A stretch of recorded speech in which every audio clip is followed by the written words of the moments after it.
പിതാവിന്റെയും പുത്രന്റെയും പരിശുദ്ധാത്മാവിന്റെയും നാമത്തിൽ ആമേൻ. അമ്മയോട് ചേർന്ന് പ്രാർത്ഥിക്കാം. അമ്മേ പരിശുദ്ധമ്മേ, അമ്മേ പരിശുദ്ധമ്മേ, ദേവമാതാവേ, ദൈവമാതാവേ, കൃപാസനത്തിലൂടെ ഞങ്ങൾക്കും ഞങ്ങളുടെ ദേശത്തിനും അമ്മ മധ്യസ്ഥം തേടി തന്ന എല്ലാ അനുഗ്രഹങ്ങൾക്കും കൃപകൾക്കും ഞങ്ങളിപ്പോൾ ഹൃദയം നിറഞ്ഞ നന്ദി പറയുന്നു. അമ്മേ പരിശുദ്ധമ്മേ, അമ്മേ പരിശുദ്ധമേ, ദേവമാതാവേ, 2004 ഡിസംബർ 7 ഉച്ചകഴിഞ്ഞ് 2:30 കൃപാസനത്തിൽ സംഭവിച്ച അമ്മയുടെ പ്രത്യക്ഷപ്പെടലിനെ കുറിച്ച് തിരുസഭയ്ക്ക് സമർപ്പിച്ചിരിക്കുന്ന പഠനരേഖകളുടെ സഭാത്മകമായ പഠനം ആരംഭിക്കുവാൻ ഞങ്ങൾ പ്രാർത്ഥിക്കുന്നു. അമ്മേ പരിശുദ്ധമേ, ഭൂസ്വർലോകങ്ങളുടെ രാജ്ഞിയായ അങ്ങേയ്ക്ക് ഭൗമസംരക്ഷണത്തിനായി പ്രപഞ്ചപ്രകൃതിയെ തന്നെ തിരുസഭ പ്രതിഷ്ഠിക്കുവാൻ ഈ പ്രത്യക്ഷീകരണം വഴി ഇടയാക്കണമേ. പരിശുദ്ധമ്മേ, ജപമാല മാതാവേ, സകല കൃപാസനം പ്രാർത്ഥനകളോടും ചേർത്ത് ഞങ്ങളിപ്പോൾ പ്രാർത്ഥിക്കുന്ന ഈ കുടുംബത്തിന്റെ പ്രത്യേക നിയോഗം അമ്മയുടെ പ്രത്യക്ഷീകരണത്തിന്റെ ഈ അനുഗ്രഹവേളയിൽ ഞങ്ങൾക്ക് സാധിച്ചു തരുവാൻ കനിയണമേ. വിശ്വാസ പ്രമാണം. സർവശക്തനായ പിതാവും ആകാശത്തിന്റെയും ഭൂമിയുടെയും സൃഷ്ടാവുമായ ദൈവത്തിൽ ഞാൻ വിശ്വസിക്കുന്നു. അവിടുത്തെ ഏകപുത്രനും ഞങ്ങളുടെ കർത്താവുമായ ഈശോ മിശിഹായിലും ഞാൻ വിശ്വസിക്കുന്നു. ഈ പുത്രൻ പരിശുദ്ധാത്മാവിനാൽ ഗർഭസ്ഥനായി കന്യകാമറിയത്തിൽ നിന്ന് പിറന്ന് പൊന്തിയോസ് പീലാത്തോസിന്റെ കാലത്ത് പീഡകൾ സഹിച്ച് കുരിശിൽ തറയ്ക്കപ്പെട്ട് മരിച്ച് അടക്കപ്പെട്ട് പാതാളങ്ങളിൽ ഇറങ്ങി മരിച്ചവരുടെ ഇടയിൽ നിന്ന് 3-ാം നാൾ ഉയർത്ത് സ്വർഗത്തിലേക്ക് എഴുന്നള്ളി സർവശക്തിയുള്ള പിതാവായ ദൈവത്തിന്റെ വലതുഭാഗത്തിരിക്കുന്നു. അവിടെ നിന്ന് ജീവിക്കുന്നവരെയും മരിച്ചവരെയും വിധിക്കുവാൻ വരുമെന്നും ഞാൻ വിശ്വസിക്കുന്നു. പരിശുദ്ധാത്മാവിലും ഞാൻ വിശ്വസിക്കുന്നു. വിശുദ്ധ കത്തോലിക്കാ സഭയിലും പുണ്യവാന്മാരുടെ ഐക്യത്തിലും പാപങ്ങളുടെ മോചനത്തിലും ശരീരത്തിന്റെ ഉയർപ്പിലും നിത്യമായ ജീവിതത്തിലും ഞാൻ വിശ്വസിക്കുന്നു. ആമേൻ. സ്വർഗ്ഗസ്ഥനായ ഞങ്ങളുടെ പിതാവേ, അങ്ങയുടെ നാമം പൂജിതമാകണമേ. അങ്ങയുടെ രാജ്യം വരണമേ. അങ്ങയുടെ തിരുമനസ് സ്വർഗത്തിലെ പോലെ ഭൂമിയിലുമാകണമേ. അന്നു വേണ്ടുന്ന ആഹാരം ഇന്ന് ഞങ്ങൾക്ക് തരണമേ. ഞങ്ങളോട് തെറ്റ് ചെയ്യുന്നവരോട് ഞങ്ങൾ ക്ഷമിക്കുന്നത് പോലെ ഞങ്ങളുടെ തെറ്റുകൾ ഞങ്ങളോടും ക്ഷമിക്കണമേ. ഞങ്ങളെ പ്രലോഭനത്തിൽ ഉൾപ്പെടുത്തരുതേ, തിന്മയിൽ ഞങ്ങൾ രക്ഷിക്കണമേ. ആമേൻ. നന്മ നിറഞ്ഞ മറിയമേ, സ്വസ്തി. കർത്താവ് അങ്ങയുടെ കൂടെ സ്ത്രീകളിൽ അങ്ങ് അനുഗ്രഹിക്കപ്പെട്ടവളാകുന്നു. അങ്ങയുടെ ഉദരത്തിൻ ഫലമായി ഈശോ അനുഗ്രഹിക്കപ്പെട്ടവനാകുന്നു. പരിശുദ്ധ മറിയമേ, തമ്പുരാന്റെ അമ്മേ, പാപികളായ ഞങ്ങൾക്ക് വേണ്ടി ഇപ്പോഴും ഞങ്ങളുടെ മരണസമയത്തും തമ്പുരാനോട് അപേക്ഷിക്കണമേ. ആമേൻ. കർത്താവിന്റെ ഉന്നതമായ നാമത്തിന് സ്തോത്രം ചെയ്യുന്നു. കർത്താവിന്റെ വിശുദ്ധ പൗരോഹിത്യത്തെ മഹത്വപ്പെടുത്തണമേ. കർത്താവ് സഭയിലുള്ള സാന്നിധ്യം ദൃഢമാക്കണമേ. അർപ്പിച്ച കൃപാനയുടെ യോഗ്യതയാൽ കൃപാസ്ഥാനത്താറെ ജീവനോടെ പ്രത്യക്ഷപ്പെട്ട പരിശുദ്ധ അമ്മയുടെ മാധ്യസ്ഥത്താൽ ഞാൻ എല്ലാ മക്കളെയും ആശീർവദിക്കുന്നു. ഈശോയെ, ഇന്ന് യാത്ര ചെയ്യുന്നവരെ, ഇന്ന് ദേവാലയത്തിൽ പോവുകയും ദൈവികമായ കാര്യങ്ങളിൽ ഏർപ്പെടുകയും സഭയെ സഹായിക്കുകയും ശുശ്രൂഷിക്കുകയും സഭയുടെ സംഘടനകളിൽ പ്രവർത്തിക്കുന്നവരെ, ഇന്ന് ഉടമ്പടി പ്രകാരം രോഗികളെ കാണാൻ പോകുന്നവരെ, സുവിശേഷ വേലയ്ക്ക് പോകുന്നവർ, പത്രം കൊടുക്കാൻ പോകുന്നവർ, അനാഥാലയങ്ങളിൽ പോകുന്നവർ, ഞാൻ രോഗിയായിരുന്നു നിങ്ങൾ എന്നെ സന്ദർശിച്ചു എന്ന് പറഞ്ഞ് കർത്താവിൻ്റെ വചനം പാലിച്ചു പോകുന്നവരെല്ലാം, അവരെല്ലാം നീ അനുഗ്രഹിക്കണമെന്ന് പ്രാർത്ഥിക്കുന്നു. കർത്താവിൻ്റെ കരുണ നിങ്ങളെ ആവശ്യിക്കട്ടെ. നിങ്ങളുടെ വലത്തും ഇടത്തും വീട്ടിലും വഴിയിലും ജലത്തിലും കരയിലും മുകളിലും ഹൃദയത്തിലും കർത്താവിൻ്റെ സാന്നിധ്യവും സഹവാസവും സംരക്ഷണവും വിടുതലുണ്ടാകട്ടെ. പകൽ മേഘസ്തംഭവും രാത്രി തീത്തൂണുമായി നമ്മളെ നയിച്ച നമ്മുടെ പിതാക്കന്മാരുടെ ദൈവം തൻ്റെ തൂവലുകൾ കൊണ്ട് നിന്നെ മറക്കുകയും നിൻ്റെ വഴികളിൽ അവിടെ നിന്നെ സംരക്ഷിക്കുകയും ചെയ്യട്ടെ. പിതാവിൻ്റെയും പുത്രൻ്റെയും പരിശുദ്ധാത്മാവിൻ്റെയും നാമത്തിൽ ആമേൻ. എൻ്റെ പ്രിയപ്പെട്ടവരെ, എല്ലാവരെയും ഈശോ അനുഗ്രഹിക്കട്ടെ എന്ന് പ്രത്യേകം പ്രാർത്ഥിക്കുന്നു. നമ്മളെ ഇന്ന് കാണാൻ പോകുന്നത് how to get the protection of Jesus. എന്നുവെച്ചാൽ നമുക്ക് ദൈവത്തിൻ്റെ സംരക്ഷണം എങ്ങനെ കിട്ടാം, സംരക്ഷണം കിട്ടണമെങ്കിൽ എന്ത് ചെയ്യണം. ഞാൻ നിങ്ങളോടൊക്കെ പറഞ്ഞിട്ടില്ലേ, 21 ലക്ഷം ആൾക്കാരെ ഞാൻ കൗൺസിൽ ചെയ്തിട്ടുണ്ട്. എത്ര 87 തുടങ്ങിയതാണ്. ഇപ്പം എത്രയോ വർഷമായി, 36 വർഷം കഴിഞ്ഞില്ലേ. 37 വർഷമായിരുന്നു. എന്താണ് ഇത്രയും കാലങ്ങളിലൂടെ ഒരു 100-200 ആൾ അല്ലെങ്കിൽ 500 ആളെയൊക്കെ കാണാത്ത ദിവസങ്ങൾ കുറവാണ്. ഏറ്റവും കുറഞ്ഞ ദുഃഖവെള്ളിയാഴ്ച മാത്രം ആൾക്കാരെ ഒന്നും കാണത്തില്ല, ബാക്കി എല്ലാ ദിവസവും ആൾക്കാരെ കാണും. ഞാനിത് പറയാൻ കാര്യം, ഇത് ഇങ്ങനെ ഒരു സെറ്റപ്പ് ചെയ്യാൻ കാരണം, ഞാൻ എപ്പോഴും ആൾക്കാരെ നിരീക്ഷിക്കും. പിന്നെ ഞാൻ എപ്പോഴും ചിന്തിക്കണത് ദൈവവചനത്തെ എങ്ങനെ ആക്ടിവേറ്റ് ചെയ്യാൻ പറ്റും. മനുഷ്യൻ്റെ പ്രശ്നങ്ങൾ, അപ്പോൾ ഈ മനുഷ്യൻ്റെ പ്രശ്നങ്ങളെ എങ്ങനെയാണ് ദൈവത്തെ കൊണ്ട് പരിഹരിപ്പിക്കുന്നത്, ഇതൊക്കെ തന്നെയാണ് ഞാൻ എപ്പോഴും ചിന്തിക്കുന്നത്, പണ്ടുപോലെ ചിന്തിച്ചിട്ടുള്ളത്. അതുകൊണ്ട് ഈ വരുന്ന ആൾക്കാരെ എല്ലാം കൃത്യമായിട്ട് ഞാൻ ഈ വിശ്വാസ പ്രമാണം പഠിപ്പിക്കും. എല്ലാവർക്കും അറിയാമായിരിക്കും, പക്ഷെ ഞാനത് കൃത്യമായിട്ട് സൂക്ഷ്മതയോടെ പഠിപ്പിക്കാൻ നോക്കും. എന്ന് വെച്ച് കഴിഞ്ഞാൽ വിശ്വാസ പ്രമാണം എന്ന് പറയണത്, ഇപ്പം നൈസേൻ ക്രീഡ്, നിക്കിയ സുനദോസ് വിശ്വാസ പ്രമാണം, സഭയുടെ വിശ്വാസ പ്രമാണം, അപ്പം അതിൻ്റെ അകത്ത് വരണത് അത് എന്താണെന്നാണ് എന്നോട് പരിശുദ്ധാത്മ പറഞ്ഞിരിക്കണമെന്ന് അറിയാമോ?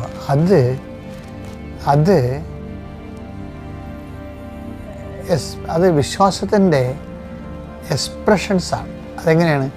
ആദിമസഭയിലെ പൗലോസിനുണ്ടായ വെളിപാടാണ്. എന്താണ്?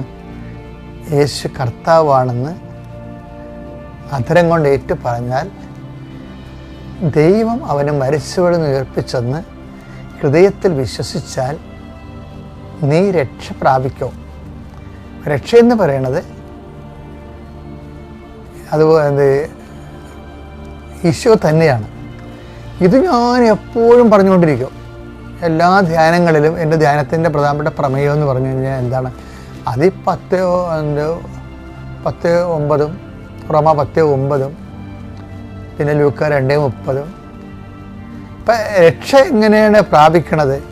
ഇപ്പം അതുകൊണ്ട് അതിൻ്റെ ഇപ്പം രക്ഷ എന്ന് പറഞ്ഞാൽ ആരാണ്? രക്ഷ എങ്ങനെയാണ് പ്രാപിക്കണത്?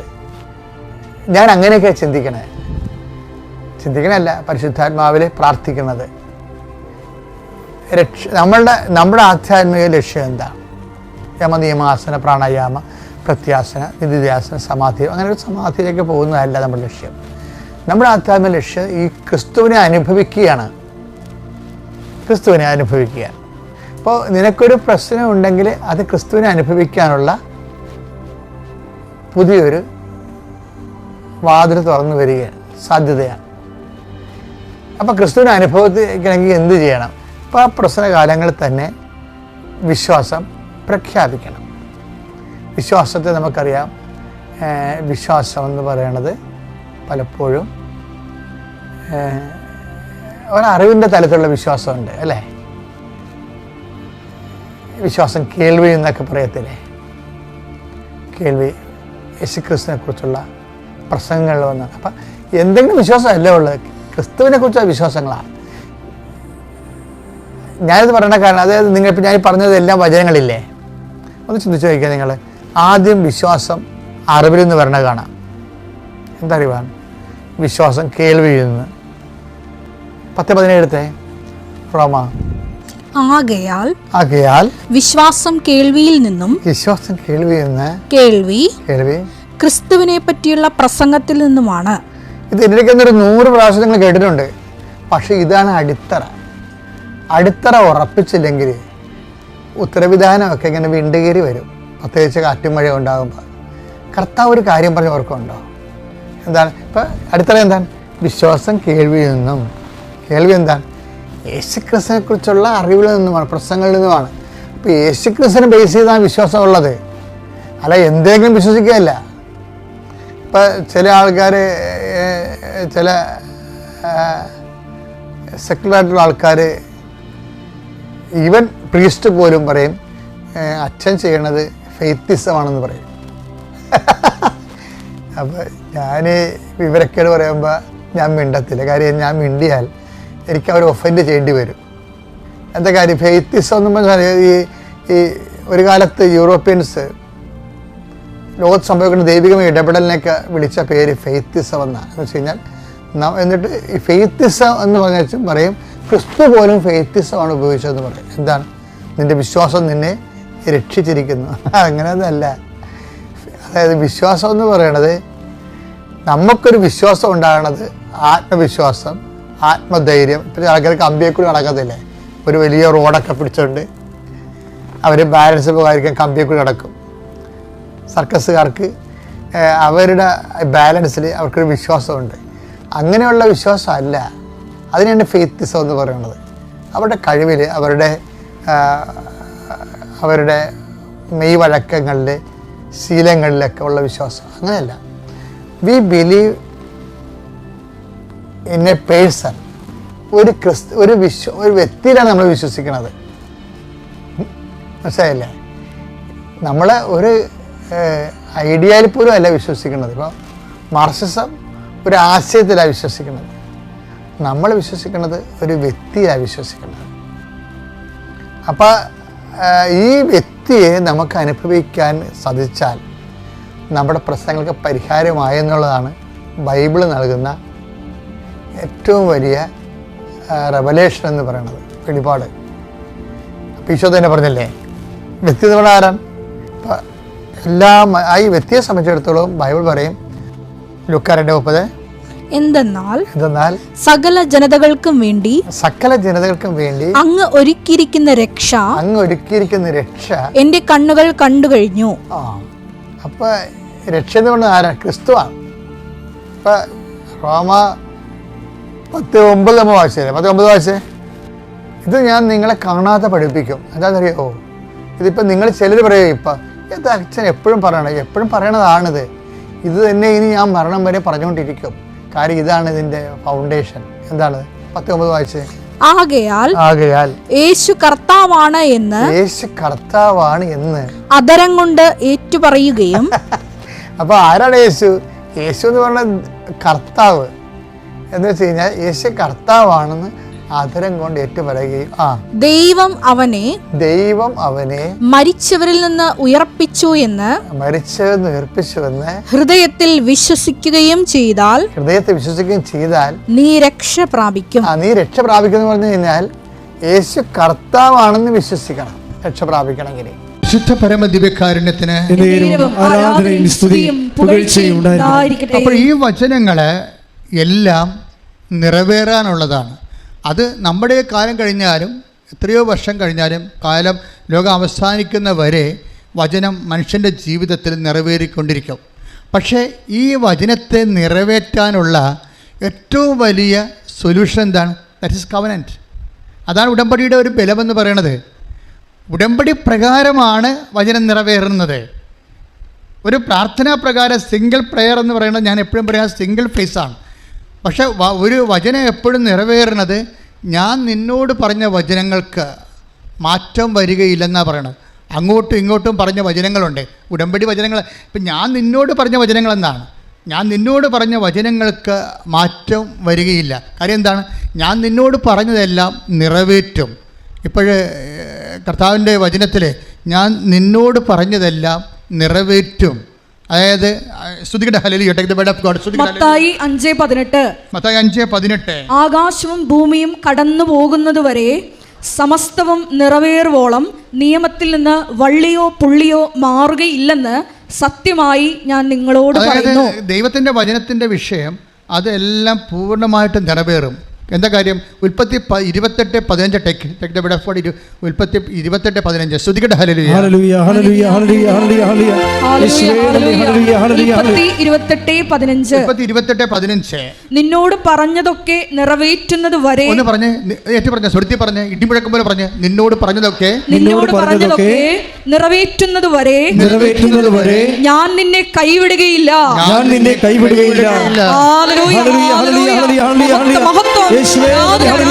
നമ്മൾ വളരെ ആഴമായ രീതിയിൽ നമ്മുടെ മനസ്സിനെ പറഞ്ഞ് പഠിപ്പിക്കണം. എന്താണ്? കർത്താവ് എന്നെ കൈവിടത്തില്ല. അത് അവന്റെ വാഗ്ദാനമാണ്. ഒന്ന് പറഞ്ഞേ, കർത്താവ്. കൈ നെഞ്ചത്ത് വെച്ചിട്ട് പറയാം, കർത്താവ് ഈ കണ്ണീരിന്റെ കാലത്ത് എന്നെ കൈവിടത്തില്ല, കുടുംബത്തെ കൈവിടത്തില്ല. കർത്താവിന്റെ വാഗ്ദാനമാണ്. വാഗ്ദാനങ്ങളിലെ ഞാൻ വിശ്വസിക്കുന്നു. കർത്താവിന്റെ വാഗ്ദാനങ്ങളിലെ ഞാൻ വിശ്വസിക്കുന്നു. കഴിഞ്ഞ ദിവസങ്ങളില്, അതായത് ഈ പ്രസൻസ് ഉടമ്പടിയുടെ ഒരു പ്രധാനപ്പെട്ട വിഷയമാണ് പ്രസൻസ്. നിങ്ങൾ തൈലം എടുക്കുമ്പോൾ എപ്പോഴും പ്രസൻസിനെക്കുറിച്ച്, കർത്താവിൻ്റെ സാന്നിധ്യം, വാഗ്ദാനമുള്ള സാന്നിധ്യം, നീ തൈലം എടുത്ത് വിശ്വാസപ്രമാണം ചൊല്ലി നെറ്റിക്ക് കുരിശ് വരച്ചിറങ്ങുമ്പോൾ തന്നെ നീ നിൻ്റെ മനസ്സിനോട് പറയണം, ആരാണ്? എൻ്റെ കർത്താവ് എൻ്റെ കൂടെയുണ്ട്. അതിനാണ് ഉടമ്പടിയുടെ തൈലം തന്നിരിക്കുന്നത് കർത്താവ്. അതെപ്പോഴും ദാവീദും അങ്ങനെ പറയുമായിരുന്നു, അവിടുന്ന് എൻ്റെ ശിരസ്. ദാവീദും ഉടമ്പടിയുടെ ആളല്ലേ, അങ്ങനെ ഉടമ്പടി പ്രകാരമാണല്ലേ രാജസ്ഥാനം കിട്ടിയത്. അപ്പോൾ ദാവീദും പറയുമായിരുന്നു, എൻ്റെ കർത്താവ് എൻ്റെ ശിരസിൽ എപ്പോഴും തൈലം പൂശും. കാര്യം എന്താണ്? എൻ്റെ കർത്താവ് എൻ്റെ കൂടെയുണ്ട്. സങ്കീർത്തനം 23:5. ശ്രുതികട്ടെ ഹല്ലേലൂയ. 23-ാം സങ്കീർത്തനം 5-ാം തിരുവചനം. എന്റെ ശത്രുക്കളുടെ മുൻപിൽ അവിടുന്ന് എനിക്ക് വിരുന്നൊരുക്കുന്നു. എൻ്റെ ശത്രുക്കളുടെ മുമ്പിൽ അവിടുന്ന് എനിക്ക് വിരുന്നൊരുക്കുന്നു. എന്റെ ശിരസ് തൈലം കൊണ്ട് അഭിഷേകം ചെയ്യുന്നു.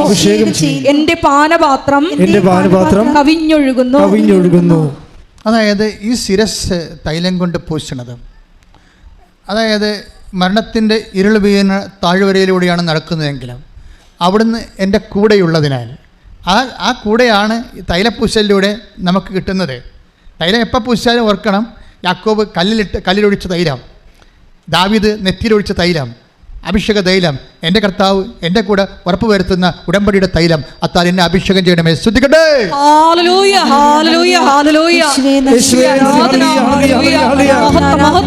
പരിശുദ്ധ പരമ ദിവ്യകാരുണ്യത്തിന്,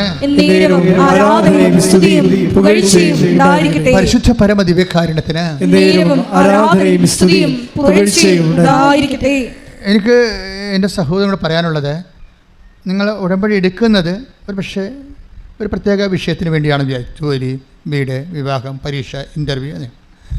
പക്ഷേ ഇതിൻ്റെ ഏറ്റവും വലിയ ഇഫക്റ്റ് എന്ന് പറയുന്നത് നിങ്ങളുടെ ആ പെർട്ടിക്കുലർ തിങ്സ് മാത്രമല്ല. നിങ്ങൾക്ക് പറ്റണ ഒരു അബദ്ധം ഇപ്പോൾ ജപ്തി നടപടിയാണ്.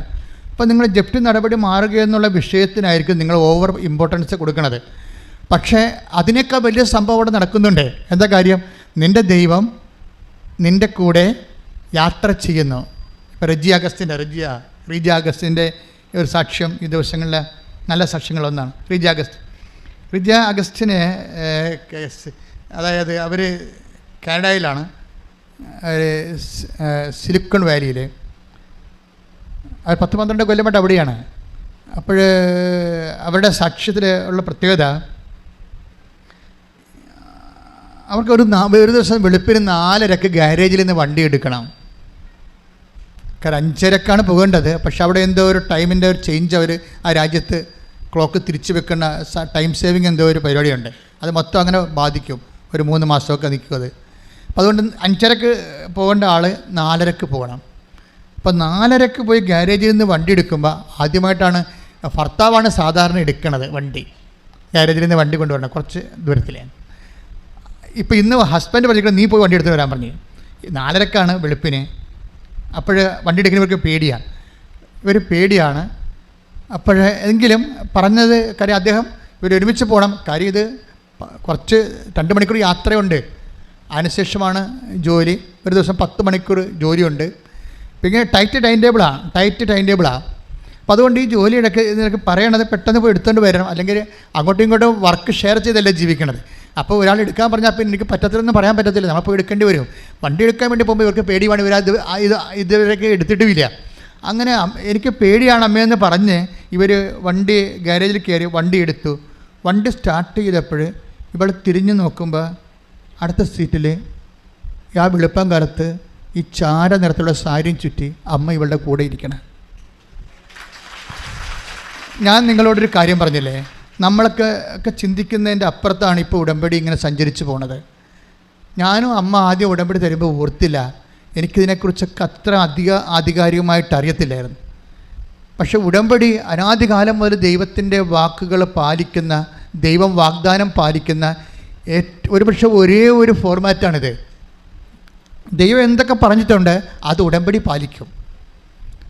ദൈവം എന്തൊക്കെയാണ് പറഞ്ഞിരിക്കുന്നത്, പക്ഷേ നമ്മളും അതുപോലെ നിൽക്കണം. ഇപ്പം നമ്മളോട് പറഞ്ഞില്ലേ, ഇപ്പോൾ ഉൽപ്പത്തി 28:15 എന്താ പറയണത്?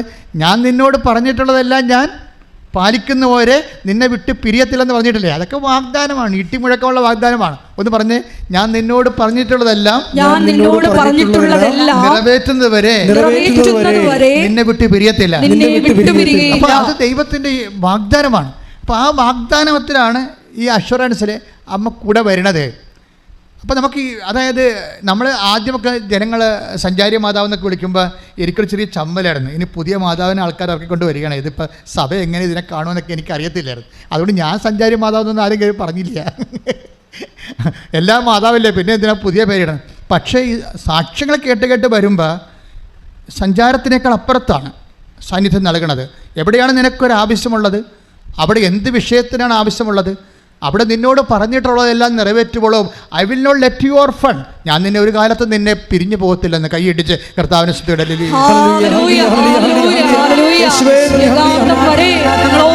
സഞ്ചരിക്കുന്ന അവിടുത്തെ സാന്നിധ്യത്തിന് നന്ദി പറയുന്നു. ശുദ്ധ പരമദിവ്യകാരുണ്യത്തിന് ആരാധനയും സ്തുതിയും പുകഴ്ചയും ഉണ്ടായിരിക്കട്ടെ. പരിശുദ്ധ പരമദിവ്യകാരുണ്യത്തിന് ആരാധനയും സ്തുതിയും പുകഴ്ചയും ഉണ്ടായിരിക്കട്ടെ. പരിശുദ്ധ പരമദിവ്യകാരുണ്യത്തിന് ആരാധനയും സ്തുതിയും പുകഴ്ചയും ഉണ്ടായിരിക്കട്ടെ. അപ്പോഴേ ഞാൻ നിന്നോട് പറഞ്ഞിട്ടുള്ളതെല്ലാം ദൈവം നിറവേറ്റും. പക്ഷേ ഉടമ്പടിക്കൊരു പ്രശ്നമുണ്ട്. എന്താണ്? നമ്മൾ ദൈവത്തോട് പറഞ്ഞിട്ടുള്ളത് നമ്മൾ നിറവേറ്റണം, എന്നാലേ ഉടമ്പടി ആകത്തുള്ളൂ. മനസ്സിലായില്ലേ? ദൈവം നമ്മോട് പറഞ്ഞിട്ടുള്ളതെല്ലാം നിറവേറ്റും. പക്ഷെ നമ്മളെന്താ ചെയ്യേണ്ടത്? നമ്മൾ ദൈവത്തോട് പറഞ്ഞിട്ടുള്ളതെല്ലാം നിറവേറ്റണം. ഇപ്പം ഇവർക്ക് ഈ റിജയ്ക്കൊരു കുഴപ്പമുണ്ട്. കാര്യം ഞാൻ നിങ്ങളോട് പറഞ്ഞില്ലേ, അവിടെ പ്രശ്നം എന്താ? അവരുടെ പ്രശ്നം അവർക്ക് 10 മണിക്കൂർ ജോലിയാണ്, 12 മണിക്കൂർ ജോലി ചില സമയത്ത് വരും. എന്നിട്ട് പിന്നെ 1 മണിക്കൂർ ഡ്രൈവിംഗ് ഉണ്ട്. ദാറ്റ് മീൻസ് ഒരു നമ്മളൊക്കെ 8 മണിക്കൂർ ജോലിയാണ് ജോലി ചെയ്യണത്. അത് കഴിഞ്ഞിട്ട് ചിലർ OT-ഒക്കെ എടുത്ത് ജോലി ചെയ്യും.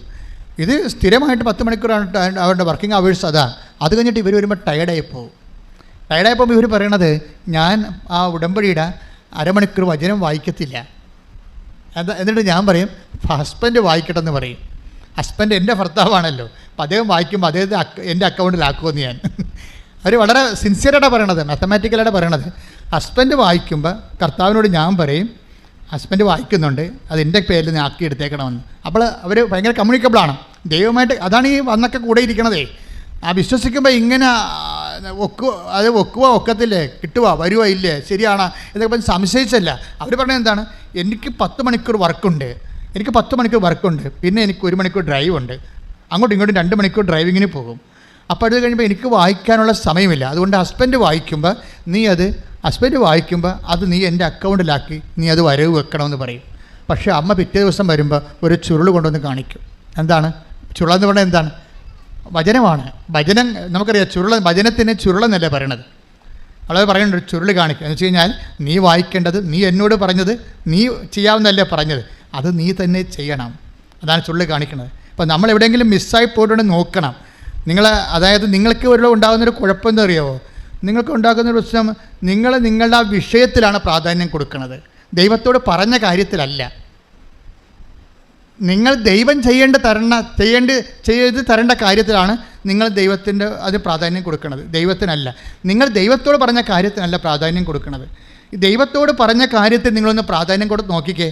അപ്പോൾ ഉടമ്പടി എന്താണെന്ന് നിങ്ങൾ അറിയും. പ്രാർത്ഥിക്കുക, കർത്താവ് ദൈവമേ, ഞാൻ ദൈവത്തിരുസന്നിധിയിൽ ഉടമ്പടി പ്രകാരം അങ്ങയോട് ചെയ്യാമെന്ന് പറഞ്ഞ കാര്യങ്ങള്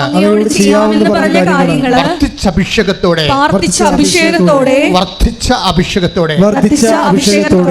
ചെയ്യാൻ എനിക്ക് ദൈവ കരുത്ത് നൽകണമേ.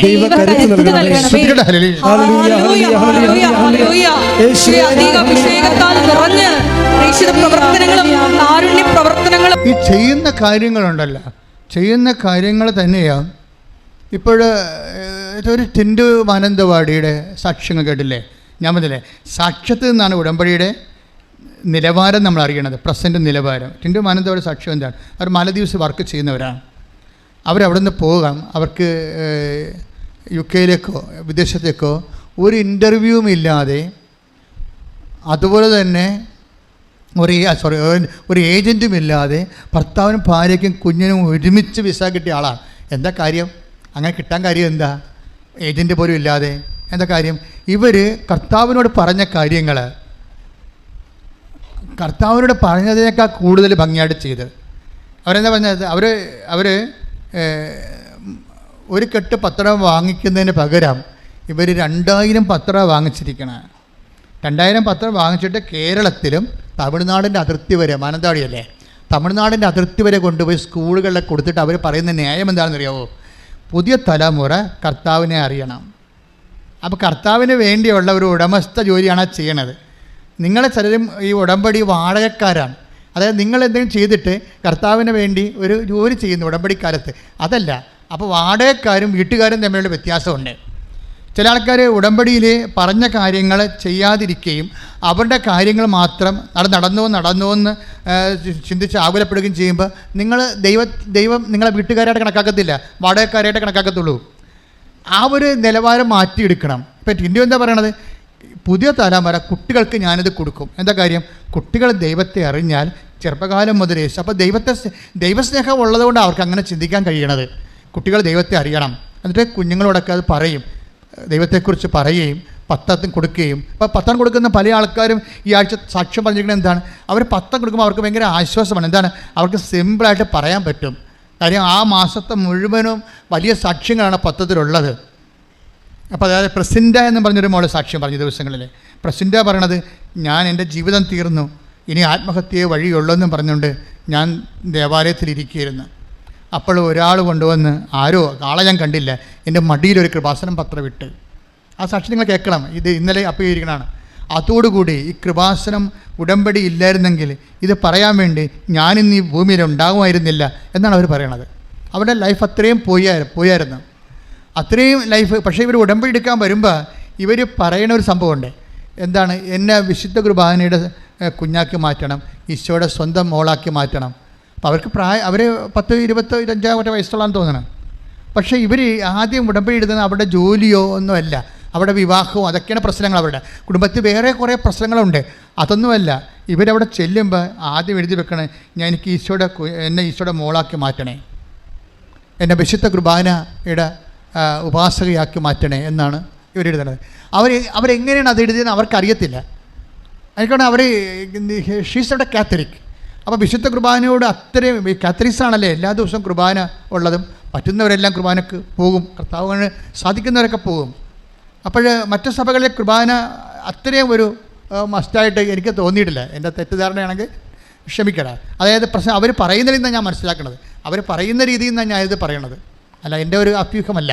അപ്പോൾ അവർ പറയും, പക്ഷേ എന്നിട്ട് അവർ പറയുന്നുണ്ട്, ഞാൻ അങ്ങനെ എഴുതിയോ എന്ന് പുറത്തിറങ്ങിയ. അത് ഞാൻ കാത്തലിക് അല്ലല്ലോ എന്നാണ് അവർ പറയണത്. അതാണ് പ്രശ്നം, അതാണ് അവർ പറയണത്. ഞാനിങ്ങനെ എഴുതിയോ, ദിവസവും കുർബാനയ്ക്ക് പോയിക്കൊള്ളാമെന്ന് എഴുതിയിട്ടുണ്ട്. അതിൻ്റെ അവരെഴുതിയാൽ എന്നെ ഈശോയുടെ മകളാക്കണമേ, എനിക്ക് ദിവസവും കുർബാനയ്ക്ക് പങ്കെടുക്കാൻ എന്നെ അനുഗ്രഹിക്കണമേ. പക്ഷേ എഴുതി കഴിഞ്ഞ ആൾ പുറത്ത് വന്നപ്പോഴാണ് അടിപ്പം പറ്റി അറിയണത്. ഇങ്ങനെ അവർ ചിന്തിച്ചിട്ടില്ല, കാരണം അവർക്കറിയാൻ പറ്റത്തില്ല. അതിനുള്ള സൗകര്യം അവർ താമസിക്കുന്ന സ്ഥലത്ത് ഇല്ലതാനും. ദിവസം കുർബാനയുള്ള പള്ളി ഇല്ല അവിടെ, ദിവസം കുർബാനയുള്ള പള്ളി അവിടെ ഇല്ല. അപ്പോൾ അവരോർക്കുമേ ഇതെന്ത് പരിപാടി, ഞാനെന്താ ഇങ്ങനെ എഴുതിയത്, എനിക്കിങ്ങനെ എങ്ങനെ എല്ലാ ദിവസവും പള്ളിയിൽ പോകാൻ പറ്റും, എനിക്കതിനുള്ള സാഹചര്യങ്ങളൊന്നും ഇല്ലല്ലോ എന്നൊക്കെ വിചാരിച്ചുകൊണ്ട് ഇവിടെ ഡെസ്പായി നടക്കുമ്പോൾ പെട്ടെന്ന് ഇവരുടെ സഭയിലെ കുർബാന പാട്ട് വെറുതെ വന്ന് തലക്കടിക്കും എപ്പോഴും. ഇവിടെ അതായത് ഈശോ തിരിച്ചുവരെ വിളിക്കുകയാണ് ഉടമ്പടി ഓർപ്പിച്ചുകൊണ്ട്. കാരണം അവിടെ എഴുതിയിരിക്കുന്ന കാര്യം കറക്റ്റാണ്, എനിക്ക് ഈശോയുടെ മകളായി ജീവിക്കണമെന്നാണ് എഴുതിയിരിക്കുന്നത്. അത് ഈശോയുടെ ഹൃദയത്തെ ശരിക്കും അങ്ങ് സ്പർശിച്ചിട്ടുണ്ട്. അവൾ എഴുതിയിരിക്കുന്ന രണ്ടാമത്തെ കാര്യം, എനിക്ക് വിശുദ്ധ കുർബാന എല്ലാ ദിവസവും കൂടണമെന്ന് എഴുതിയിരിക്കുകയാണ്. അത് ഈശോയുടെ ഹൃദയത്തെ വല്ലാതെ, അതായത് ദൈവത്തിന് വേണ്ടി ചിന്തിക്കുകയും ആലോചിക്കുകയും ഒക്കെ ചെയ്താൽ ദൈവം പെട്ടെന്ന് നമ്മൾ ഓൺ ചെയ്യും. ഉടമ്പടിയിൽ വരുന്ന ഒരു മരവിപ്പെന്ന് പറയുന്നത് നിങ്ങളെക്കുറിച്ച് മാത്രം നിങ്ങൾ ആലോചിക്കുകയും ചിന്തിക്കുകയും ചെയ്യുന്നത് കൊണ്ടാണ് ഈ ഒരു അകൽച്ച വരണത്. അതുകൊണ്ടൊന്ന് തിരുത്തണമെന്ന് എനിക്ക് തോന്നുന്നത്. പ്രാർത്ഥിക്കുക, കർത്താവ് ദൈവമേ, കർത്താവായ ദൈവമേ, പ്രിൻസയെ പോലെ അങ്ങയെക്കുറിച്ച് ചിന്തിക്കുവാനും അങ്ങയെ ഓർക്കുവാനും അങ്ങയ്ക്ക് വേണ്ടി ജീവിക്കുവാനും എന്റെ ജീവിതത്തെ ഉടമ്പടി പ്രകാരം പുനർക്രമീകരിക്കണമേ.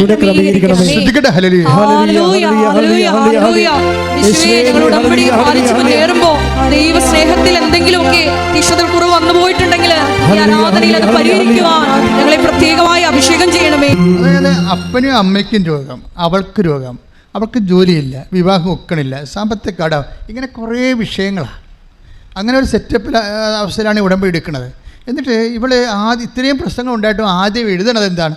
എനിക്ക് ഈശോയുടെ മോളായിട്ട് ജീവിക്കണം, എനിക്ക് എല്ലാ ദിവസവും കുർബാന കൂടണം. നിയോഗമായിട്ട് വെച്ചിരിക്കണതേ, നിയോഗം വെച്ച് കഴിഞ്ഞിട്ടാണ് ഇത് നടക്കാത്ത കാര്യമാണല്ലോ എന്ന് ചിന്തിക്കണം. അപ്പോൾ എന്തോ ഒരു വിഷയത്തിന് അപ്പോൾ ഉടമ്പടി എടുത്തോടുകൂടി ഇവളുടെ പള്ളിയിൽ പോയി അപ്പോൾ ആ പള്ളിയിൽ കുരിശിൻ്റെ വഴി നടക്കുകയായിരുന്നു. കത്തോലിക്ക പള്ളിയാണ്. കത്തോലിക്ക പള്ളി അപ്പോൾ കുരിശിൻ്റെ വഴി നടക്കുകയായിരുന്നു. അപ്പോൾ ആ പള്ളിയിലൊരു പ്രശ്നമുണ്ട്. അതായത് ഒന്നാം സ്ഥലത്തേക്ക് കുരിശിൻ്റെ വഴിയുടെ സമയത്ത് ഒന്നാം സ്ഥലത്ത് ആ കുരിശ് ഒരാളെടുക്കും, രണ്ടാം സ്ഥലം വരെ ആ കുരിശ് ചുമന്നുകൊണ്ട് പോകും, വലിയ കുരിശാണ്. അപ്പോൾ ആ രണ്ടാമത്തെ സ്ഥലത്ത് വേറെ ഒരാൾ വന്ന് കുരിശെടുക്കും, എന്നിട്ട് അടുത്ത സ്ഥലത്തേക്ക് ആ കുരിശ് ചുമന്നുകൊണ്ട് പോകും. അപ്പോൾ ഇവൾക്ക് ഭയങ്കര സങ്കടം ഇത് കണ്ടിട്ട്, കാരണം അവരുടെ പള്ളി കുരിശിൻ്റെ വഴിയില്ല. അപ്പോൾ ഇവൾക്ക് തോന്നി, ഈശോ ഒരു സ്ഥലത്ത് എങ്കിലും എനിക്ക് ഈ കുരിശെടുക്കാനൊന്ന് പറ്റിയെച്ചെങ്കിൽ, പക്ഷെ ഞാനീ പള്ളിക്കാരത്തിയല്ല അതാണ്. പക്ഷേ ഉടനെ പരിശുദ്ധമ്മ അവൾക്ക് നോട്ട് കൊടുക്കും, പറഞ്ഞു നീ ഇതിനേക്കാൾ വലിയ കുരിശല്ലേ എടുക്കണത്, അതെന്നോടുള്ള സ്നേഹത്തെ പ്രതി എടുത്താൽ മതി എന്ന് പറയും. കാരണം വീട്ടിൽ അപ്പന് രോഗമാണ്, അവൾക്ക് ജോലിയില്ല, വീടില്ല, പല പ്രശ്നങ്ങളാണ്. അപ്പോൾ അമ്മയ്ക്കുണ്ട് അസുഖം, അപ്പോൾ ഇവൾക്കുണ്ട് അസുഖം, ഇങ്ങനെ പല പ്രശ്നങ്ങളാണ്. അപ്പോൾ ഇങ്ങനെ ഈ പ്രശ്നത്തിൽ അവൾ പറഞ്ഞു നീ ഇതിനേക്കാൾ വലിയ കുരിശല്ലേ എടുക്കണത്, അത് എൻ്റെ പേരിൽ എടുത്താൽ മതിയെന്ന്. അപ്പോഴേ എനിക്ക് തോന്നിയ ഈശോ പറഞ്ഞിട്ടുണ്ടല്ലോ നേരത്തെ. അപ്പോൾ 9:23 ഇല്ലേ, ലൂക്ക 9:23 ശ്രുതികട ഹല്ലേലൂയ ഹല്ലേലൂയ ഹല്ലേലൂയ ഹല്ലേലൂയ ഹല്ലേലൂയ യേശുവേ നന്ദി ഹല്ലേലൂയ. ലൂക്ക 9:23 അവൻ എല്ലാവരോടുമായി പറഞ്ഞു, ആരെങ്കിലും എന്നെ അനുഗമിക്കാൻ ആഗ്രഹിക്കുന്നെങ്കിൽ അവൻ തന്നെ തന്നെ പരിത്യജിച്ച് അനുദിനം തൻ്റെ കുരിശും എടുത്തുകൊണ്ട് എന്നെ അനുഗമിക്കട്ടെ. അതാണ് ഈശോ അവർക്ക് കൊടുത്തത്. അവർക്ക് അതിനെക്കുറിച്ച് അറിയത്തില്ല. ഞാൻ ഇപ്പോൾ പെട്ടെന്ന് വചനം കിട്ടിയോണ്ട് പറഞ്ഞതാണ്. അതായത് നമ്മൾ ഇപ്പോൾ അനുദിനം അനുഭവിക്കുന്ന കുരിശുകളില്ലേ, ഈ കുരിശുകൾ നമ്മൾ എടുക്കുന്നുണ്ട്. പക്ഷെ നമ്മൾ അളിഞ്ഞ മോന്തമായിട്ട് ഇത് എപ്പോഴാണോ ഈ ശാപം ഒഴിഞ്ഞു പോകണമെന്ന് പറഞ്ഞുകൊണ്ട് പ്രാഗിയാണ് നമ്മൾ സംഭവം ചെയ്യണത്. ശമയം പോലും ഇത്രയും പ്രാഗി കാണത്തില്ല ഇത്.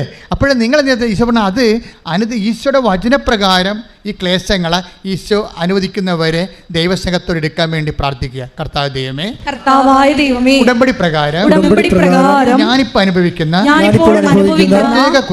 പ്രത്യേക കുരിശ് അനുദിന ജീവിത കുരിശ് രോഗങ്ങളായാലും കടമായാലും മറ്റു ഭാരമായാലും അങ്ങ് ഏറ്റെടുക്കുന്നവരെ ശമയോനെ പോലെ അങ്ങയോടുള്ള സ്നേഹത്താൽ ഏറ്റെടുക്കുവാൻ എന്നെ പ്രത്യേകമായി ഇപ്പോൾ അഭിഷേകം ചെയ്യണമേ. ഹല്ലേലൂയ ഹല്ലേലൂയ ഹല്ലേലൂയ